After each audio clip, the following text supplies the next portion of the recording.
اس کے مقابلے میں وہ حدیث جس کی ابتدا میں بیان کرنے والا بتائے کہ میں نے پیچھے کس سے سنا ہے، تو یہ بات زیادہ مضبوط ہو۔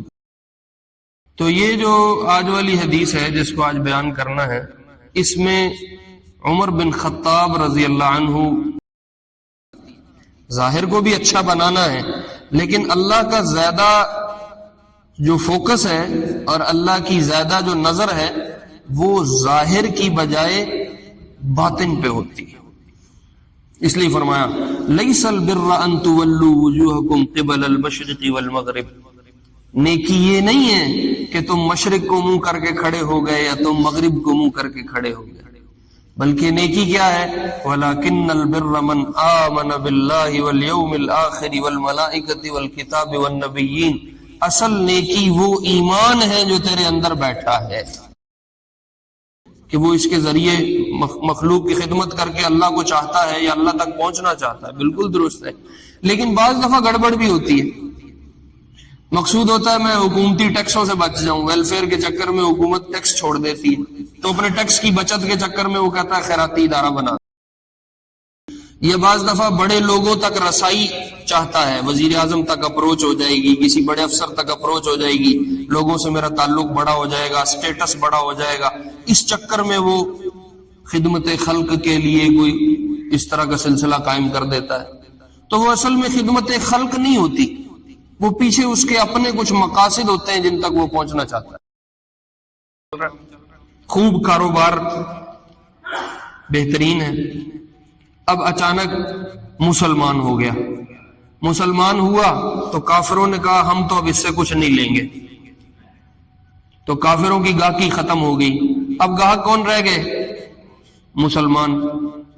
ہجرت کا حکم آ گیا، مسلمان مکہ چھوڑ کے مدینہ چلے گئے، ہوں گاہکی پیچھے ختم ہو گئی، کاروبار بند ہو گیا، تو اب یہ کہتا ہے کہ چلو میں بھی ہجرت کر جاتا ہوں، مدینہ چلا جاتا ہوں، وہاں کے گاہک تو مجھے لگ جائیں گے، چلو میرا کام کچھ چل جائے گا۔ تو یہ ہجرت اپنے گاہکوں کے چکر میں کر رہا ہے، یہ ہجرت اللہ کے لیے نہیں ہو رہی۔ اور صحابہ اپنے ہر کام میں دل کو بڑا زور سے چیک کرتے تھے اور دل پہ بہت باریک اور گہری نظر رکھتے تھے کہ کہیں میرا عمل اللہ کے علاوہ نہ ہو جائے، کہیں میرے عمل میں کوئی کھوٹ نہ آ جائے، کہیں میرے عمل میں کوئی اور شریک نہ ہو جائے، مقصود صرف اللہ رہے، مطلوب صرف اللہ رہے۔ حضرت علی رضی اللہ عنہ لڑائی کر رہے ہیں، عین جنگ کا میدان ہے، تلوار چل رہی ہے، اور حضرت علی کی تلوار تو پھر سبحان اللہ۔ صلى عليك الله صلواتا دائما فالعز والفوز ليس إلا فيك۔ ہم آج اپنے حدیث کے سلسلے کی پہلی حدیث کو انشاءاللہ پڑھیں گے یا بیان کریں گے۔ یہ وہ حدیث ہے جس کو تمام محدثین، تقریباً 60-70% محدثین نے اپنی کتابوں کی ابتدا میں ذکر کیا۔ حدیث کی بڑی بڑی جتنی کتابیں ہیں تقریباً تمام کتابیں اسی حدیث سے شروع ہوتی۔ تو امام نووی رحمۃ اللہ علیہ نے جو 40 حدیثوں کا مجموعہ بنایا ہے وہ ساری ہی بڑی مضبوط اور بڑی بڑی احادیث ہیں جن پہ بڑی بنیادی چیزیں قائم ہیں۔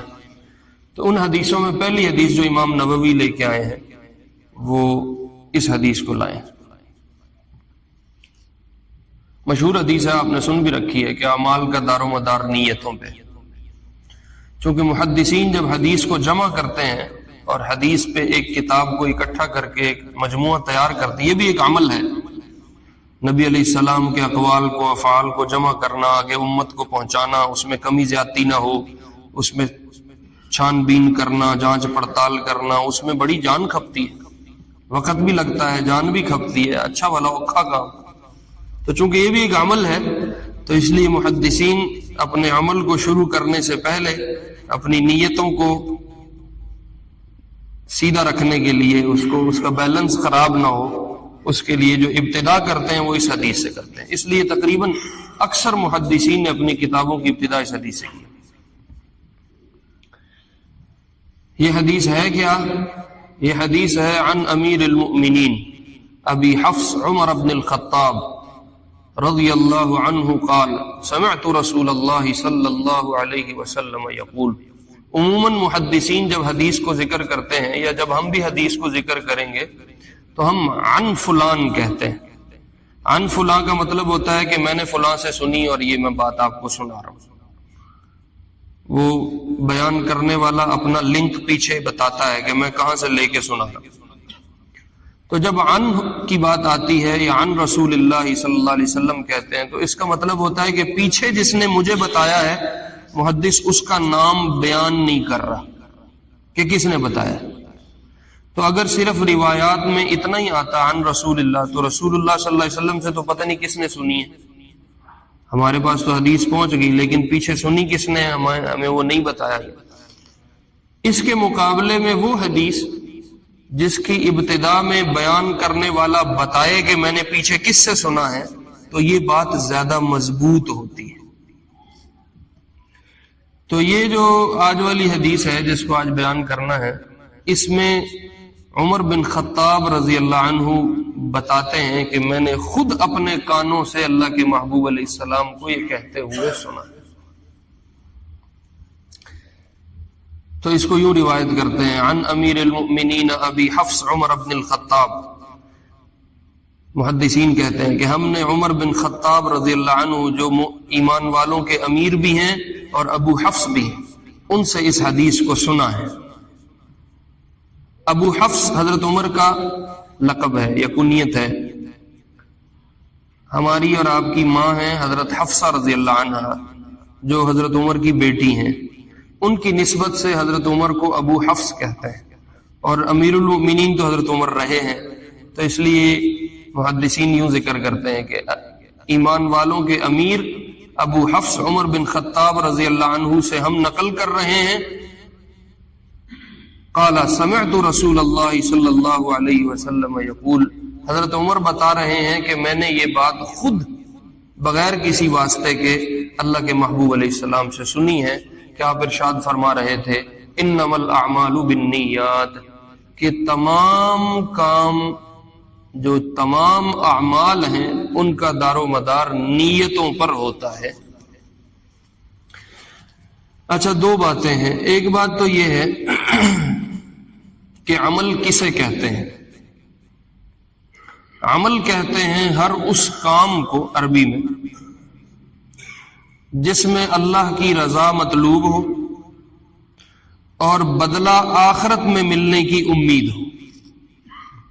دنیا میں کسی قسم کے بدلے کی فرمائش اور طلب نہ ہو. یہ ہوتا ہے عمل.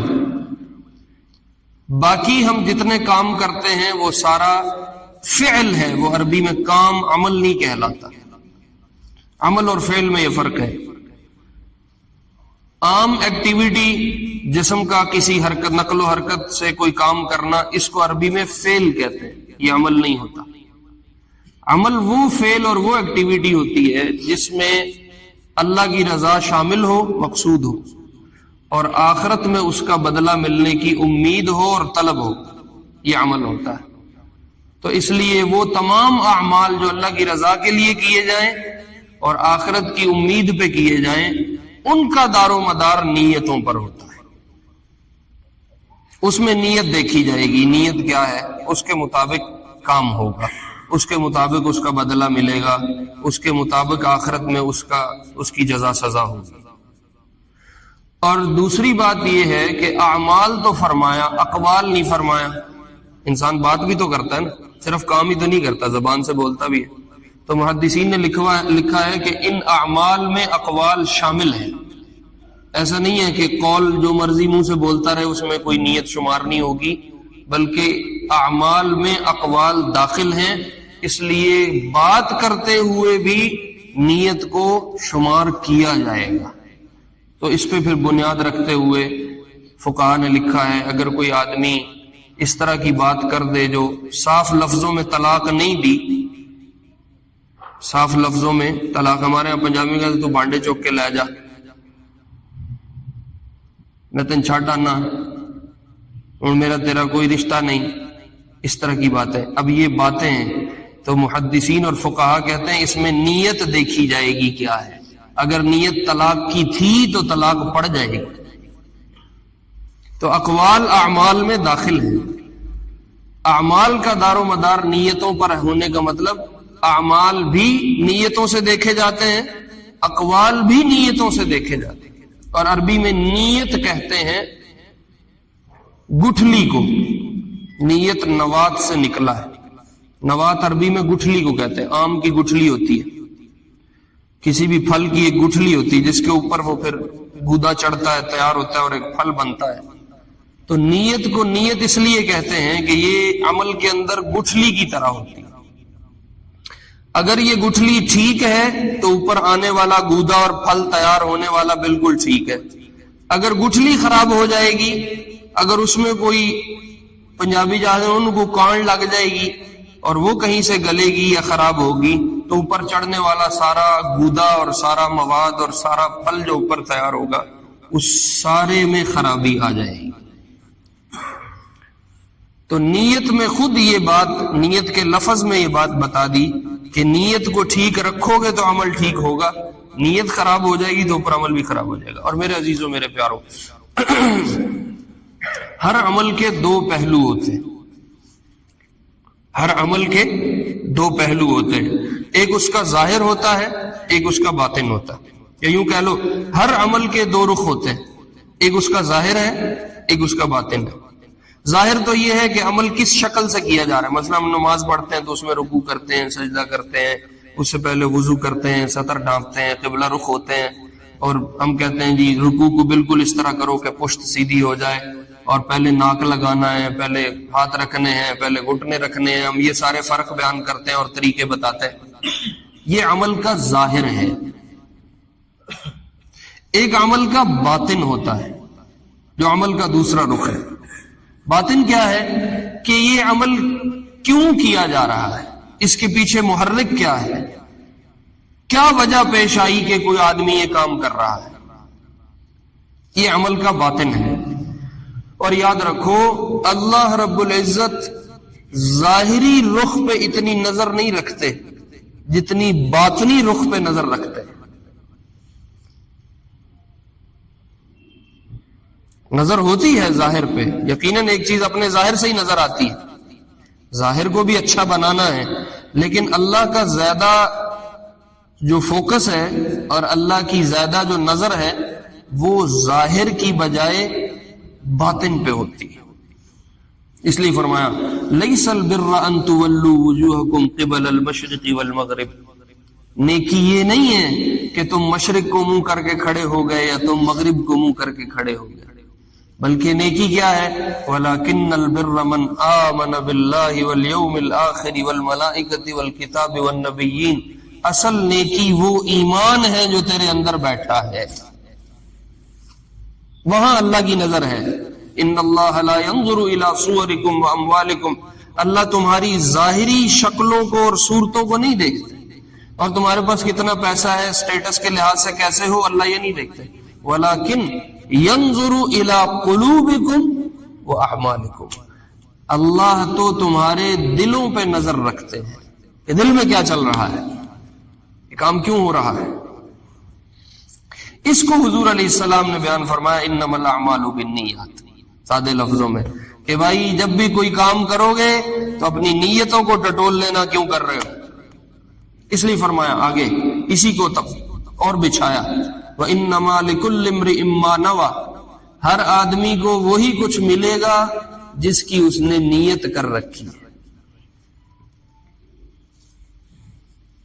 جس کی اس نے نیت کر رکھی۔ اب یہ الیکشن کا زمانہ قریب ہے، اب تم دیکھو گے لوگ نکلیں گے، تعزیتوں میں شریک ہوں گے، غریب بچوں کو اٹھائیں گے، ان کو پیار کریں گے، غریبوں کو بغل لگائیں گے اور بڑے سگے بن بن کے دکھائیں گے۔ کیوں؟ کہ ان کو کوئی بچوں سے بڑا پیار ہے، ان کی کوئی بڑی شفقت محبت ہے، یا ان میں بڑا ایمان اور اخلاص ہے؟ نہیں، وہ ہمیں بھی نظر آتا ہے یہ اپنے ووٹ لینے کے چکر میں۔ تو بعض دفعہ تو نظر آ جاتا ہے، ہم اپنی آنکھوں سے دیکھ لیتے ہیں، لیکن نیت ایسی باریک چیز ہے بعض دفعہ نظر بھی نہیں آتی۔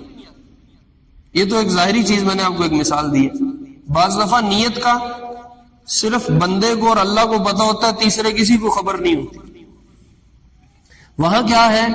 وہاں فرمایا اپنی نیت پہ نگران بٹھاؤ، اپنی نیتوں کو ٹھیک کر کے چلو، اپنے اندر جھانک کے چلو کہ میری نیت کہیں ڈسٹرب تو نہیں ہے، کہیں خراب تو نہیں ہے، کیونکہ تجھے جتنے آخرت میں جزا اور بدلہ ملنا ہے وہ اسی نیت پہ تو ملنا ہے۔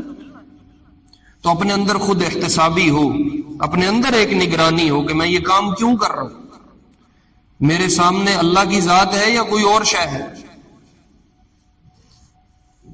بظاہر نظر آئے گا اس نے بہت بڑا خیراتی ادارہ کھڑا کیا ہوا ہے، اس نے ٹرسٹ اور ویلفیئر ایک بہت بڑا ادارہ بنا کے عوام کی خدمت ہو رہی ہے، تو آپ کہو گے بڑا کام ہو رہا ہے، ماشاءاللہ عوام کو کتنا فائدہ ہو رہا ہے، عوام کی بڑی خدمت ہو رہی ہے۔ تو بعض دفعہ اللہ مقصود ہو سکتے ہیں کہ وہ اس کے ذریعے مخلوق کی خدمت کر کے اللہ کو چاہتا ہے یا اللہ تک پہنچنا چاہتا ہے، بالکل درست ہے، لیکن بعض دفعہ گڑبڑ بھی ہوتی ہے۔ مقصود ہوتا ہے میں حکومتی ٹیکسوں سے بچ جاؤں، ویلفیئر کے چکر میں حکومت ٹیکس چھوڑ دیتی ہے، تو اپنے ٹیکس کی بچت کے چکر میں وہ کہتا ہے خیراتی ادارہ بنا۔ یہ مسائل بھی ہیں۔ یہ بعض دفعہ بڑے لوگوں تک رسائی چاہتا ہے، وزیر اعظم تک اپروچ ہو جائے گی، کسی بڑے افسر تک اپروچ ہو جائے گی، لوگوں سے میرا تعلق بڑا ہو جائے گا، سٹیٹس بڑا ہو جائے گا، اس چکر میں وہ خدمت خلق کے لیے کوئی اس طرح کا سلسلہ قائم کر دیتا ہے۔ تو وہ اصل میں خدمت خلق نہیں ہوتی، وہ پیچھے اس کے اپنے کچھ مقاصد ہوتے ہیں جن تک وہ پہنچنا چاہتا ہے۔ تو یہ ذہن میں رہے کہ جب بھی کوئی خیر کا کام اور عمل کرنا ہے تو اپنے دل کو ٹٹولنا ہے اور اس کو چیک کرنا ہے کہ میں یہ کام کیوں کر رہا ہوں۔ اگر تو اللہ کی ذات مقصود ہے تو بدلہ اللہ سے ملے گا، اور اگر اللہ کی ذات مقصود نہیں، کچھ اپنے مقاصد اور مطالب تھے، تو پھر اللہ سے بدلے کی امید نہ رکھو، پھر اللہ سے کچھ نہیں ملے۔ اس کو آپ علیہ السلام نے ارشاد فرمایا، قیامت کے دن اللہ ایک فرشتے کو کہیں گے کہ کھڑے ہو کے اعلان کر دو، جس نے میرے لیے عمل کیا تھا آ کے بدلہ مجھ سے لے لے، اور جس نے میرے علاوہ کے لیے کیا تھا وہ اس سے جا کے بدلہ لے۔ فَإِنَّهُ أَغْنَى الْأَغْنِيَاءِ عَنِ الشِّرْكِ، اللہ کو اپنا شریک بنانے کی کوئی حاجت اور ضرورت نہیں۔ اس لیے یہ دیکھنا ہے کہ میں یہ کام کیوں کر رہا ہوں۔ پھر آپ نے اور اس کو تفصیلاً سمجھانے کے لیے فرمایا، من كانت هجرته الى الله ورسوله فهجرته الى الله ورسوله ومن كانت هجرته الى دنيا يصيبها او امرأة يتزوجها فهجرته الى ما هاجر اليه۔ اس زمانے میں ایک مستقل عمل تھا ہجرت کرنا۔ میں آپ کو بتا رہا ہوں ہر عمل پہ اپنی نیت سیدھی کرنی ہے، تو اس زمانے میں ایک بہت بڑا عمل ہجرت تھی، صحابہ کے سامنے جو اس وقت ہو رہا ہے۔ ہجرت دو دفعہ ہوئی ہے۔ ایک ہجرت ہوئی ہے جب صحابہ ہجرت کر کے مکے سے حبشہ گئے ہیں۔ یہ جو حبشہ کی ہجرت تھی یہ اختیاری تھی، یہ آپشنل تھی، کرنا چاہو تو کر لو۔ اگر تمہیں مکے رہنا مشکل ہو گیا ہے، یہاں تمہارے ناک میں کافروں نے دم کر دیا ہے اور تم اب چاہتے ہو تھوڑا دیر پرسکون ہو جاؤ، کو ریسٹ کر لو، تو تم یہاں سے تمہیں اجازت ہے، تم مکہ چھوڑ کے حبشہ چلے جاؤ، وہاں کا بادشاہ نیک ہے، اچھا ہے، خیال رکھنے والا ہے، تو وہاں جا کے اس کے پاس پناہ لے لو اور وہاں قیام کر لو۔ ایک یہ ہجرت تھی، یہ ہجرت اختیاری تھی، جو کرنا چاہے کر لے، جو نہیں کرنا چاہتا نہ۔ لیکن ایک ہجرت ہوئی ہے مدینہ والی، جو اللہ کے نبی علیہ السلام نے خود بھی کی ہے، مکہ چھوڑ کے مدینہ جانا۔ یہ ہجرت اختیاری نہیں تھی، یہ ہجرت فرض تھی، جیسے نماز فرض ہے۔ اس میں آپشن کوئی نہیں تھا، اس میں سب کو آرڈر تھا کہ مکہ چھوڑو اور مدینہ جاؤ۔ اگر بیوی بچوں کا مسئلہ بیچ میں ہے تو بیوی بچے بھی مکے چھوڑ جاؤ، ان ظالموں کے حوالے کر جاؤ، لیکن خود مدینہ جاؤ۔ ہر صورت میں سب مدینہ پہنچو۔ تو مکے میں جتنے افراد ہیں ان کو بھی یہ حکم تھا کہ مکہ چھوڑو مدینہ جاؤ۔ اور جو ارد گرد قبائل میں کوئی اکا دکا لوگ مسلمان ہوئے تھے لیکن اپنے آپ کو چھپایا ہوا تھا، خاموش ہو کے دب کے بیٹھے تھے، انتظار میں تھے، ان کو بھی حکم تھا بھی اپنی علاقے چھوڑو اور مدینہ پہنچو۔ کیوں؟ اس کے پیچھے ایک بڑا مضبوط ریزن اور ایک بہت بڑی وجہ تھی. وجہ یہ تھی کہ آپ علیہ السلام نے بہت عرصہ خفیہ دعوت کا کام کر لیا, بہت عرصہ آپ چپکے لگے رہے. اب کافروں سے ڈائریکٹ تصادم ہونا, اب ٹکر پہ آئیں گے, اب کافروں سے ڈائریکٹ لڑائی ہوگی. تو اب اللہ یہ چاہتے ہیں کہ ایمان والوں کی ساری قوت ایک جگہ جمع ہو جائے تاکہ وہ اپنے دشمن کا اکٹھے ہو کے مقابلہ کر سکیں. اس لیے سب کو حکم دیا مکے سے نکلو اور مدینہ ایک پوائنٹ پہ جا کے جمع ہو جاؤ اور سارے افراد اکٹھے ہو جاؤ, تمہاری پاور بن جائے اور اپنے دشمن سے ٹکر ہو. اس لیے ہجرت ہوئی تھی اور آپ مکہ چھوڑ کے مدینہ آئے تھے. جب یہ ہجرت ہوئی, یہ ایک بہت بڑا عمل تھا اللہ کے لیے, اپنا گھر بار چھوڑنا, بیوی بچے چھوڑنا, رشتہ دار چھوڑنا. جہاں انسان بچپن سے پل کے جوان ہو, بڑا ہو, اس جگہ کو چھوڑنا مشکل ہوتا ہے. اپنی جگہ سے, اپنے وطن سے پیار ہوتا ہے. کسی گدے خچر گھوڑے کو ہی رسی چھوڑ دو نا تو وہ شام کو چرتا چراتا گھومتا گھماتا اپنی تھان پہ واپس آ جاتا. اپنی تھان اتنی چنگی لگتی. تو انسان تو دل لگاتا ہے, انسان مانوس ہوتا ہے, اس کے جذبات ہیں, اس کے احساسات ہیں. تو جہاں پل کے جوان ہوا ہے, بڑا ہوا ہے, اس کی زندگی گزری ہے, وہاں اس جگہ سے اس کو پیار ہوتا ہے. عموماً دیکھنا ہو نا تو جو ذرا بڑی عمر کے افراد ہوتے ہیں نا, ان کو دیکھو, وہ اپنا گاؤں نہیں چھوڑتے. انہوں نے آخو نا ابا جی ہن شہر چلیے, پتر تسی جاؤ, میں اتنے ہی رہنا. اپنی جگہ سے پیار ہو جاتا. تو اب حکم یہ تھا کہ یہاں سب کچھ چھوڑو اور اٹھ کے مدینہ جاؤ. تب یہ قربانی تھی, یہ ایک عمل تھا. تو آپ نے فرمایا اس عمل میں بھی تمہاری نیتیں اللہ دیکھیں گے کہ کیوں ہجرت کر رہے ہو. مثلا 2 مثالیں آپ نے بیان فرمائی. پہلی مثال, کاروبار تھا مکے میں, کافر بھی گاہک ہیں, مسلمان بھی گاہک ہیں, کاروبار چل رہا ہے, گاہکی چل رہی ہے, لوگ آ رہے ہیں, سرمایہ لگایا ہوا ہے کسی نے, وہ کاروبار چلا رہا ہے اپنا, اس سے لوگ فائدہ لے رہے ہیں, اس کو بھی پروفٹ ہو رہا ہے, اچھا کام چل رہا ہے, خوب کاروبار بہترین ہے. اب اچانک مسلمان ہو گیا. مسلمان ہوا تو کافروں نے کہا ہم تو اب اس سے کچھ نہیں لیں گے, تو کافروں کی گاہکی ختم ہو گئی. اب گاہک کون رہ گئے؟ مسلمان. ہجرت کا حکم آ گیا, مسلمان مکہ چھوڑ کے مدینہ چلے گئے, ہن گاہکی پیچھے ختم ہو گئی, کاروبار بند ہو گیا. تو اب یہ کہتا ہے کہ چلو میں بھی ہجرت کر جاتا ہوں, مدینہ چلا جاتا ہوں, وہاں کے گاہک تو مجھے لگ جائیں گے, چلو میرا کام کچھ چل جائے گا. تو یہ ہجرت اپنے گاہکوں کے چکر میں کر رہا ہے, یہ ہجرت اللہ کے لیے نہیں ہو رہی. ہجرت اللہ کے لیے نہیں ہو رہی. اب اس کو یہ نظر آ رہا ہے کہ کافر میرے سے کچھ لیں گے نہیں اور مسلمان یہاں ہے نہیں, وہ تو سارے چلے گئے, میرا کاروبار ٹھپ ہو جائے گا. چلو میں اب ہجرت کر جاتا ہوں اور میں مکہ چھوڑ کے مدینہ چلا جاتا ہوں. تو آپ نے فرمایا اب اس عمل میں اللہ نیت دیکھ رہا ہے.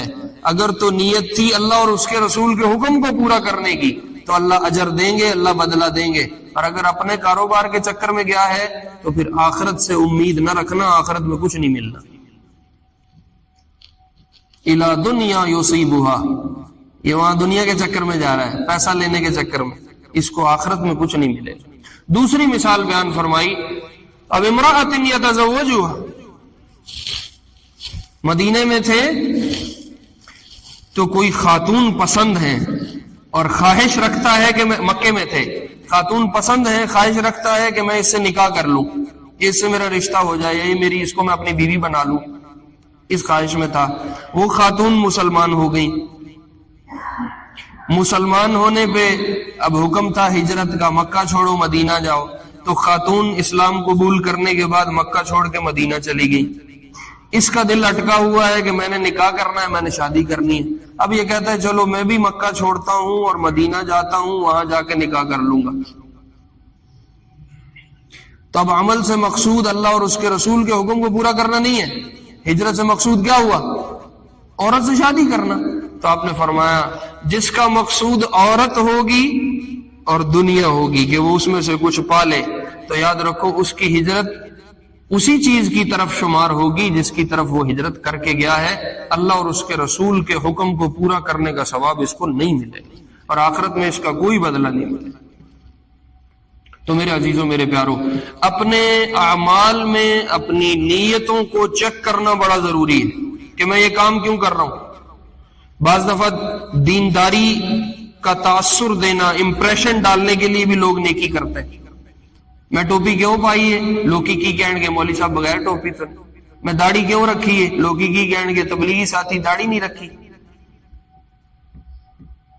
نہیں، کام جب بھی کرنا ہے تو کیوں کرنا ہے؟ لوکی کی کہن گے نہیں، اللہ کیا کہیں گے اس پہ کام کرنا۔ مقصود یہ ہو کہ اللہ میرے بارے میں کیا رائے بنائیں گے، وہ ٹھیک رہے، وہ خراب نہ ہو۔ لوگوں کے چکر میں نہیں پڑنا۔ اس پہ دو باتیں عرض کرتا ہوں، بس پھر انشاءاللہ سنتیں پڑھتے ہیں۔ ایک بات تو یہ ہے کہ آپ علیہ السلام نے فرمایا من صلی یرائی فقد اشرک ومن صام یرائی فقد اشرک ومن تصدق یرائی فقد اشرک۔ جو نماز پڑھتا ہے لوگوں کو دکھانے کے لیے وہ شرک کر رہا ہے، جو صدقہ دے رہا ہے لوگوں کو دکھانے کے لیے وہ شرک کر رہا ہے، جو روزہ رکھ رہا ہے لوگوں کو دکھانے کے لیے وہ شرک کر رہا ہے۔ تو اس لیے اپنا تاثر لوگوں میں بٹھانے کے لیے کام نہیں کرنا۔ کام جب بھی کرنا ہے کیوں کرنا ہے؟ اللہ کے لیے کرنا۔ میں نماز پڑھ رہا ہوں، سجدے میں میری عموماً عادت ہے 3 دفعہ 5 دفعہ سبحان ربی الاعلیٰ کہنے کی۔ اب میں کہتا ہوں آج میرا افسر بھی مجھے دیکھ رہا ہے، میں نماز پڑھ رہا ہوں کہ چلو تھوڑا سا سجدہ لمبا کر لینا، تو میں 5 دفعہ کی بجائے 10 دفعہ کہہ دوں، تو جو پہلی دفعہ سبحان ربی الاعلیٰ 5 دفعہ کہی وہ تو ہو گئی اللہ کے لیے، اور جو دوسری 5 دفعہ بڑھائی ہے وہ کس کے لیے ہوئی؟ وہ اللہ کے لیے نہیں ہوئی، وہ کس کے لیے ہوئی؟ افسر صاحب کے لیے، وہ باس کے لیے ہوئی ہے۔ تو اب سجدہ ایک ہے، مقصود 2 ہو گئے، سجدہ ایک ہے، مسجود 2 ہو گئے، عمل ایک ہے، مطلوب 2 ہو گئے۔ ادھر اللہ کو بھی راضی کرنے کے چکر میں ہے، ادھر مخلوق کو راضی کرنے کے چکر میں ہے۔ تو اللہ فرماتے ہیں جو یہ کر رہا ہے وہ کسی کو میرے پیرالل لا کے کھڑا کر رہا ہے، وہ کسی کو میرا برابر بنا رہا ہے، اور مجھے شرک قبول نہیں ہے۔ اس لیے فرمایا جو دکھانے کے لیے نماز پڑھے گا شرک ہے، نہیں قبول ہوگی۔ جو دکھانے کے لیے روزہ رکھے گا شرک ہے، نہیں قبول ہوگی۔ جو دکھانے کے لیے رسیدیں کٹوا رہا ہے اور صدقے دے رہا ہے اور چندے دے رہا ہے اور مسجد کا یہ کام کروا دو، مدرسے کا وہ کام کروا دو، تو یہ شرک کر رہا ہے، اس سے قبول نہیں ہوگا۔ حضرت علی رضی اللہ عنہ کے بارے میں آتا ہے، آپ علیہ السلام نے صحابہ کی تربیت کی نا، اور صحابہ اپنے ہر کام میں دل کو بڑا زور سے چیک کرتے تھے، اور دل پہ بہت باریک اور گہری نظر رکھتے تھے کہ کہیں میرا عمل اللہ کے علاوہ نہ ہو جائے، کہیں میرے عمل میں کوئی کھوٹ نہ آ جائے، کہیں میرے عمل میں کوئی اور شریک نہ ہو جائے، مقصود صرف اللہ رہے، مطلوب صرف اللہ رہے۔ حضرت علی رضی اللہ عنہ لڑائی کر رہے ہیں، این جنگ کا میدان ہے، تلوار چل رہی ہے، اور حضرت علی کی تلوار تو پھر سبحان اللہ، اور فل غصہ غیظ و غضب کا ماحول ہے، یا مارو یا مر جاؤ، یا آر یا پار۔ تلوار چلاتے چلاتے چلاتے ایک کافر سے مقابلہ ہو گیا، مقابلے میں زور سے حضرت علی نے اس کو گرا لیا اور خود اس کے سینے کے اوپر چڑھ کے بیٹھے۔ اب بندے میں جوش آیا ہوا ہو اور طبیعت میں غیظ اور غضب بھی ہو، اور اللہ کا دشمن سامنے ہے اور گردن اتارنی ہے اور پیچھے ایک تسلسل سے تلوار چلتی آ رہی، تو اپنے آپ کو کنٹرول کرنا بہت مشکل ہے، اور اس کیفیت میں بھی اپنے دل کو چیک کرنا بڑا اوکھا تھا۔ لیکن آپ نے ایسی خوبصورت تربیت فرمائی تھی صلی اللہ علیہ وسلم کہ حضرت علی جب اس کے سینے میں بیٹھے نا آ کے اور اس کو نیچے دبا لیا، تو اس نے نیچے سے حضرت علی کو تھوک پھینکا، حضرت علی پہ تھوکا، نفرت کے اظہار کے لیے تھوکا۔ تو اب ہونا یہ چاہیے تھا بھی غصہ ڈبل ہو جاتا، اور اگر وہ 5 منٹ دیر سے خنجر اندر جانا ہے تو وہ پہلے ہی سیدھا اندر پار کر جاتے۔ تو حضرت علی وہیں چھوڑ کے اٹھ کے کھڑے ہو گئے، اس کو چھوڑ دیا، گرائے ہوئے کو چھوڑ دیا، اور پیچھے ہو کے کھڑے ہو گئے۔ وہ یہودی کہنے لگا تو نے مجھے چھوڑ کیوں دیا، کیا ہوا تجھے؟ تو حضرت علی رضی اللہ عنہ نے فرمایا، یہ آپ کو بتا رہا ہوں، عمل ایک ہے، مطلوب بھی ایک رہے، دونوں۔ حضرت علی نے فرمایا رضی اللہ عنہ، پہلے میں نے تجھے اللہ کے لیے گرایا تھا اور مقصود اللہ کو راضی کرنا تھا، جب تو نے میرے پہ تھوکا ہے تو مجھے ذاتی غصہ آ گیا، ذاتی انتقام کا جذبہ پیدا ہو گیا کہ میں اب اپنا بدلہ لے لوں۔ اب اگر میں تجھے مار دیتا تو کہیں اپنی ذات کو راضی کرنا شامل ہو جاتا، اور ہماری یہ تربیت نہیں کی گئی کہ اپنی ذات کو راضی